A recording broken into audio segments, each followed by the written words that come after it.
Welcome to Wilson's Wild Ride. I'm Wilson, and today we are going to be unboxing our new generators. We've got two of these guys with the parallel kit.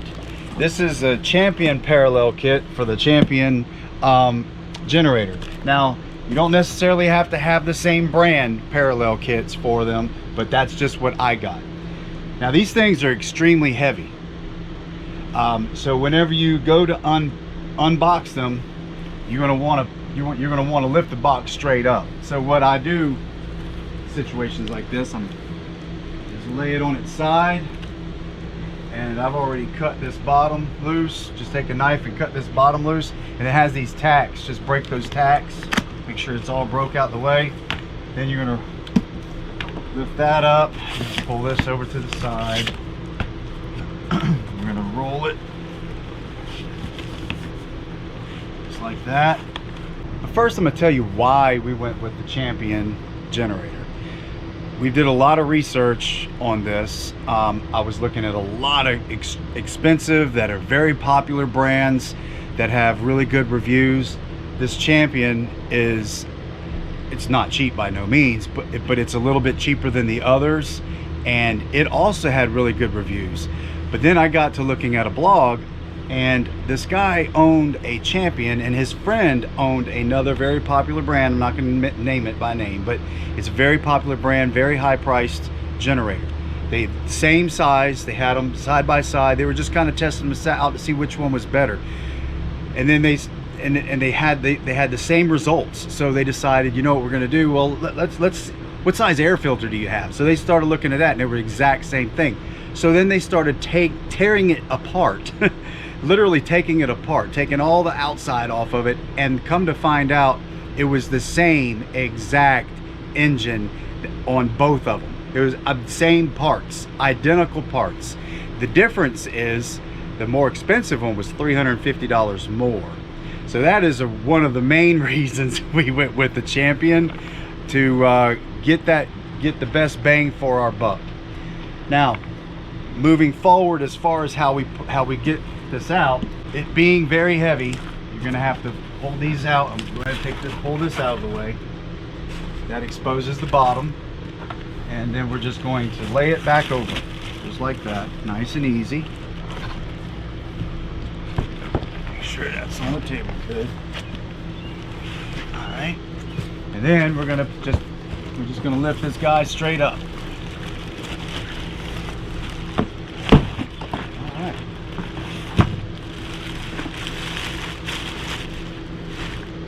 Is the little funnel for the oil, which I'm not going to do all that this time, but what I really wanted to do right now is I wanted to explain the size. So we went with the 4650, and the reason why we went with the 4650 is I got two of those.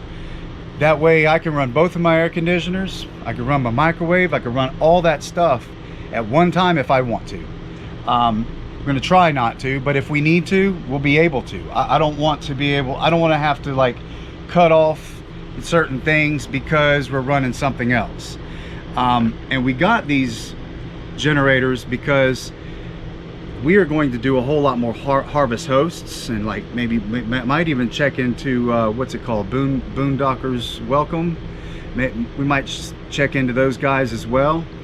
There's these RV parks, as you know, are really filling up, and if you just a few stays at a harvest host or something like that will pay for one of these generators.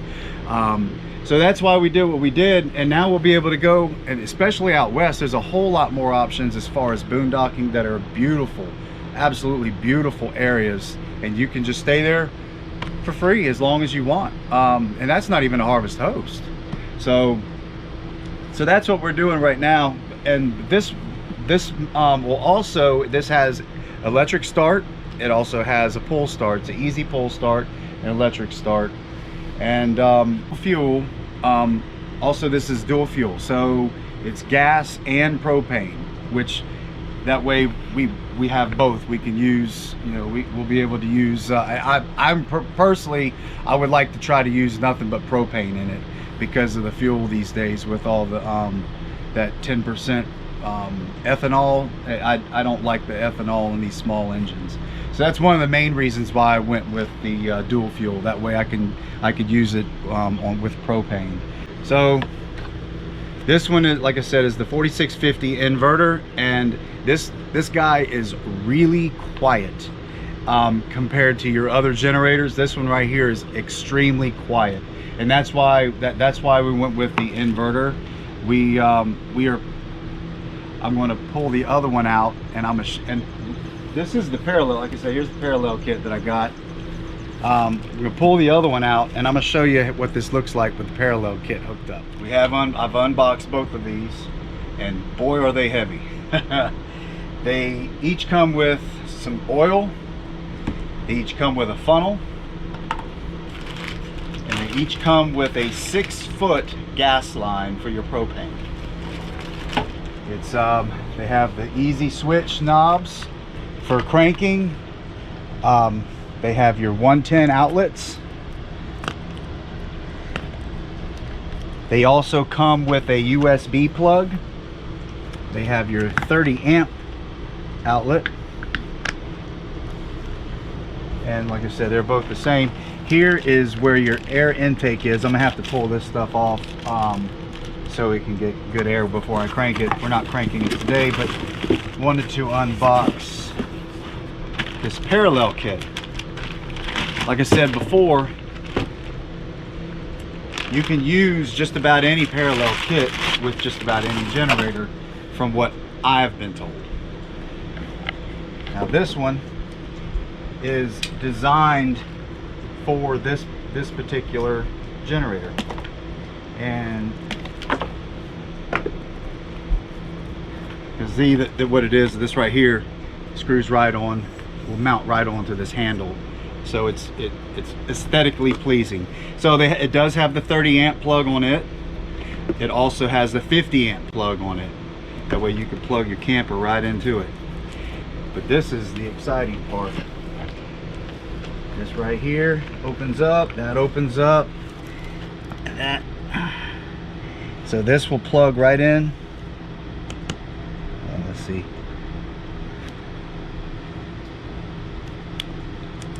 This will plug right into here.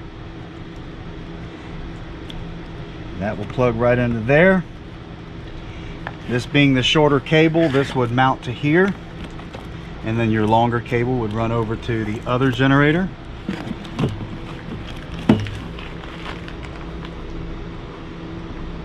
Just like that. Now I got to check out those I got to check out the ground wires on this right here, because it comes with ground wires, and I'm pretty sure it probably grounds right there, but I'm going to read the directions to find that out. No, it doesn't. It right here, it's got a little nut right there. So you undo that nut, and this will go on to there, and then you screw the nut back on. It says it right there. So that is what we're going to do next.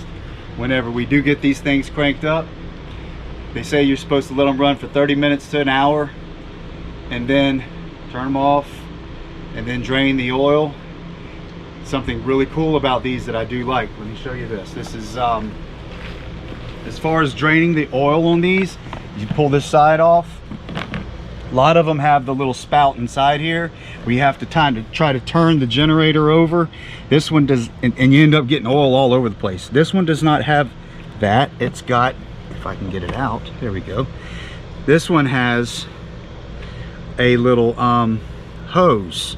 So the hose actually comes out the side, which makes it a whole lot more, less messy, that's for sure, less messy.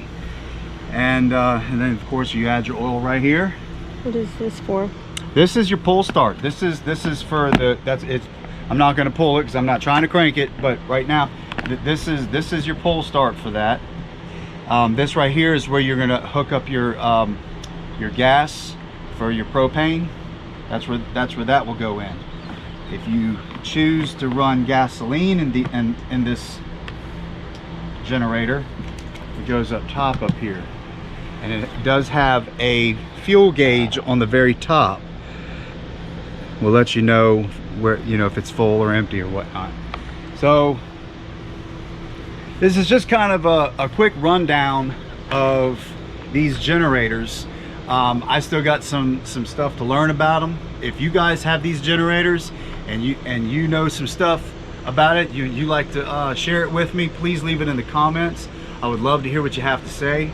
And if any of you have this setup where these two same sizes, or even maybe the size down, but you have the two and you use them the way I'm planning on using, that way I can run both ACs, I can run air, microwave, I can run all that stuff at one time.